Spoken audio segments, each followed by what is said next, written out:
Hej, jeg hedder Emma, jeg er 25 år, og jeg bor i Valby med min kæreste. I sommer blev jeg færdig med min bachelor i erhvervsøkonomi, markeds- og kulturanalyse på CBS. Jeg startede derefter på en kandidat i HR og ledelse, men den har jeg nu afbrudt, da jeg gerne vil arbejde med noget, der er mindre administrativt og mere kreativt. I min fritid elsker jeg at være kreativ. Jeg nyder at hygge mig med at strikke, hækle, sy og andre kreative projekter. De sidste par år har jeg fået mig en masse joberfaring. Det job, jeg har trives allerbedst i, var i H&M, hvor jeg var ansat i 2,5 år. Her havde jeg en ansvarsstilling, hvor jeg i samarbejde med ledelsen stod for butikkens daglige drift. Mine opgaver bestod i at møde ind og lave morgenkontor. Jeg tog imod mine kollegaer, når de mødte på arbejde, og instruerede dem i deres opgaver. Jeg tømte lageret og åbnede butikken og sørgede for, at alting spillede, så butikken så pæn ud.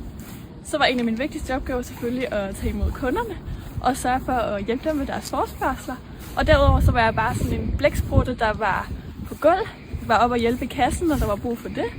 Og ja, sørge for, at det hele spillede. En god gæsteservice for mig, det indebærer, at man skaber de her små relationer. Det kan fx være, at jeg påpeger, den her lyserøde farve, den er jeg også helt vild med, eller se et pænt motiv, eller fra H&M har jeg været glad for at bruge egne erfaringer, som at nogle strømpebukser passer rigtig godt til en bedre del, eller hvad det måtte være. Men den her lille relation, man ligesom kan danne sig. Jeg trives rigtig godt blandt andre mennesker, og det giver mig energi at føle, at jeg kan hjælpe andre og inspirere dem. Både når kunden går glad derfra, fordi de føler sig inspireret og godt behandlet, men også når jeg giver mine kollegaer en følelse af, at de kan bidrage, og at vi sammen er et godt team.